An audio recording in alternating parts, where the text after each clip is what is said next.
Finally বর্তমানে KTM কিন্তু তাদের নতুন যে বাইকটা রয়েছে মানে কেটিএম ডিউক 160 এই বাইকটা তারা কিন্তু বর্তমানে ইন্ডিয়ার প্রতিটা শোরুমে অ্যাভেলেবেল করে দিয়েছে। এই বাইকটা আসলে সচরাচর দেখতে কিন্তু কেটিএম এর অন্যান্য যে বাইকগুলো রয়েছে প্রায় সেগুলোর মতোই, তবে বাইকটার কিছু স্পেশালিটি হলো এই বাইকটা কিন্তু সচরাচর 160 সিসি সেগমেন্টের বাইক অনুযায়ী মানে সচরাচর 160 সিসি বাইক অনুযায়ী এটার পাওয়ারটা কিন্তু অন্যান্য 160 সিসি বাইকের থেকে খুবই বেশি। শুধু যে বাইকটা এটার ইঞ্জিন সেকশনের দিক থেকেই এগিয়ে থাকে এমনটাও না, এটার ব্রেকিং সিস্টেম থেকে শুরু করে এটার প্রতিটা সেকশনে কিন্তু সব দিক থেকেই এগিয়ে রয়েছে।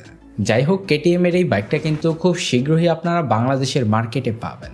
আজকের ভিডিওতে এই বাইকটা নিয়ে আমরা বিস্তারিত আলোচনা করব। এই বাইকটা যখন বাংলাদেশে আসবে তখন এটার বাজার মূল্য কেমন হতে পারে, এর পাশাপাশি এটার ফুল স্পেসিফিকেশন নিয়েও কিন্তু আজকের এই ভিডিওতে আমরা মূলত আলোচনা করব। তো আর বেশি কথা না বাড়িয়ে চলুন ভিডিওটা শুরু করা যাক। আর আপনি যদি বাইক রিলেটেড যে কোনো ধরনের আপডেট পেতে চান তাহলে কিন্তু আমাদের চ্যানেলটাকে অবশ্যই সাবস্ক্রাইব করতে পারেন।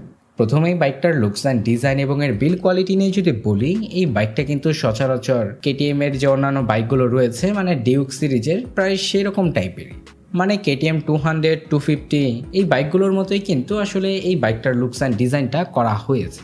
মানে আসলে ডিজাইন প্যাটার্নে কিন্তু আপনারা তেমন একটা পরিবর্তন পাবেন না। যাই হোক, এটার লুকস অ্যান্ড ডিজাইনটা মোটামুটি আপনারা ভালোই পাবেন। বাইকটা দেখতে শুনতে যথেষ্ট প্রিমিয়াম লাগে। এর পাশাপাশি বাইকটাকে তারা নতুন বেশ কয়েকটা কালার ভেরিয়েন্টেও কিন্তু লঞ্চ করেছে। আর তাছাড়া প্রতিটা কালারের বাইকই কিন্তু দেখতে শুনতে যথেষ্ট ভালো লাগে। যাই হোক, এটার লুকস অ্যান্ড ডিজাইন এবং এর বিল্ড কোয়ালিটিটা আপনারা একেবারে টপ নচ লেভেলের পাবেন। বাইকটার ফ্রন্টে তারা হেডলাইট হিসেবে এলইডি ভালভের হেডল্যাম্প সেটআপ দিয়েছে, আর তার সাথেই পাবেন হচ্ছে এলইডি ভালভের ডিআরএল সেটআপ। বাইকটার হেডল্যাম্পের ডিজাইনটা কিন্তু দেখতে শুনতে যথেষ্ট ভালো, এমনকি হেডলাইটটাও ভালো। তবে যদি আসলে এটার ডিজাইন প্যাটার্নটা তারা যদি কেটিএম ডিউক 390 মতো দিত তাহলে আমার মনে হয় এই বাইকটা কিন্তু আরও অ্যাগ্রেসিভ লুকসের লাগতো।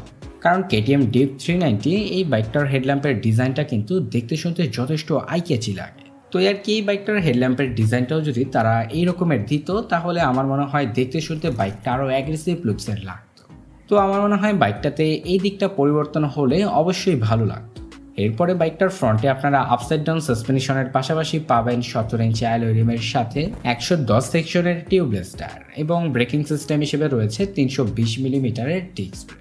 আসলে কি 160 সিসি সেগমেন্টের মধ্যে এই বাইকটার ব্রেকিং সিস্টেমটাই কিন্তু সবচেয়ে বেশি স্ট্রং বলতে পারে। কারণ এই বাইকটাকে একদিকে যেমন সবচেয়ে বড় ডিস্ক ব্রেক দেওয়া হয়েছে, এর পাশাপাশি এটাতে আপনারা ডুয়াল চ্যানেল এবিএসও পাবেন। আর তাছাড়াও বাইকটাতে আপনারা আরও একটা এক্সপেন্সিভ জিনিস পাবেন যেটা কিন্তু সচরাচর হায়ার সিসি বাইক ছাড়া কিন্তু দেওয়া হয় না। সেটা হচ্ছে বাইকটার ফ্রন্টে আপনার যে ডিস্ক ব্রেকটা রয়েছে এটাতে ক্যালিপার হিসেবে কিন্তু আপনারা 4 পিস্টনের ক্যালিপার পাবেন, যেটা কিন্তু সচরাচর 160 সিসির বাইকে আপনারা পাবেন না, মানে এটা খুবই রেয়ার। তো আসলে এই বাইকটার ব্রেকিং সিস্টেমটাকে আসলে এই কারণেই কিন্তু অনেক স্ট্রং বলা হয়।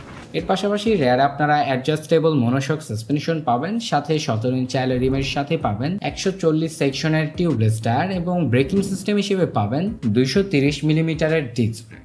তো আর কি সবকিছু মিলে বাইকটার ব্রেকিং সিস্টেমকে কিন্তু ভালোই বলা যায়। বাইকটার ব্রেকিং সিস্টেমটা আসলে ভালো হলেও যে দিকটা ভালো পাবেন না সেটা হচ্ছে এটার স্পিডোমিটার। আসলে এই বাইকটাতে তারা একটা ডিজিটাল স্পিডোমিটার দিয়েছে, যেটা অবশ্য দেখতে টিএফটি স্পিডোমিটারের মতোই, মানে কেটিএম এর যে অন্যান্য বাইকগুলো রয়েছে সেগুলোর স্পিডোমিটারটা দেখতে কিন্তু প্রায় এটার মতোই। তবে আসলে ওগুলোকে তারা টিএফটি স্পিডোমিটার দিলেও এটাকে তারা দিয়েছে একটা নর্মাল ডিজিটাল স্পিডোমিটার। তবে আমার মতে এখানে তারা যদি টিএফটি স্পিডোমিটারটা দিত তাহলে আরও বেটার হতো। আর তাছাড়া আমার মতে এই বাইকটার কিন্তু এটা অবশ্যই একটা খারাপ দিক বলতে পারে, কারণ তারা এই বাইকটাতে কিন্তু বেশ বড়সড় সাইজের একটা ডিজিটাল স্পিডোমিটার দিয়েছে। তো আমার মতে এটাকে তারা যদি ঘুরিয়ে ফিরে তারা যদি টিএফটি স্পিডোমিটারে কনভার্ট করতো তাহলে আমার মনে হয় আরও ভালো হতো। আর তাছাড়া টিএফটি স্পিডোমিটারগুলো কিন্তু দেখতে শুনতেও যথেষ্ট ভালো লাগে। তো আর কি আমার মতে এটা কিন্তু বাইকটার অবশ্যই খারাপ দিকের মধ্যেই পড়ে। এরপর আসলে বাইকটার ইঞ্জিন সেকশন নিয়ে বলতে গেলে বাইকটাতে আপনারা ইঞ্জিন হিসেবে পাবেন 164.2 CC 4 stroke 4 valve single cylinder S O S C BS6 2.0 liquid cool engine. এটা ম্যাক্সিমাম পাওয়ার প্রডিউস করে 19 PS অ্যাট 9500 RPM এবং ম্যাক্সিমাম টর্ক উৎপন্ন করে 15.1 নিউট্রাল মিটার অ্যাট 7500 RPM। এর ফলে টপ স্পিড বাইকটা থেকে তুলতে পারবেন অ্যারাউন্ড 135 থেকে 40 কিলোমিটারের আশেপাশে। এই বাইকটা থেকে আপনারা মাইলেজ পাবেন 35 থেকে 40 কিলোমিটারের আশেপাশে। এটার স্পিডকে কন্ট্রোল করার জন্য বাইকটাতে আপনারা 6 স্পিড গিয়ারবক্স পাবেন। তো এই ছিল বাইকটার ওভারঅল ইঞ্জিন সেকশনটা। এই বাইকটার ইঞ্জিনটা কিন্তু সচরাচর 160 সিসি বাইকের তুলনায় খুবই পাওয়ারফুল। যাই হোক, এখন এটার প্রাইস নিয়ে যদি বলি, এই বাইকটা যখন বাংলাদেশের মার্কেটে আসবে তখন এটার বাজার মূল্য হবে প্রায় 4.5 লাখ টাকার আশেপাশে। আসলে এই বাইকটার প্রাইস কিন্তু এর থেকে আশা করি কম হবে না, কারণ আপনারা যদি ইন্ডিয়াতে MT-15 এর দামটা দেখেন, সেই বাইকটার থেকেও কিন্তু এটার প্রাইস প্রায় 15,000 টাকা বেশি। তো আসলে সেই বাইকটা বাংলাদেশে কিন্তু 5 লক্ষ কত টাকায় জানি পাওয়া যায় MT-15টা। তো আসলে এই বাইকটা যখন বাংলাদেশে আসবে তখন এটার প্রাইসটাও কিন্তু প্রায় 4.5 লাখ থেকে 5 লাখ টাকার আশেপাশে হবে। তো এই ছিল আজকের এই ভিডিওটা। এই বাইকটা কাদের নেওয়ার ইচ্ছা আছে সেটা কিন্তু কমেন্টে জানাতে ভুলবেন না। দেখা হচ্ছে পরবর্তী কোনো নতুন ভিডিওতে। সবাই ভালো থাকবেন, সুস্থ থাকবেন, ধন্যবাদ।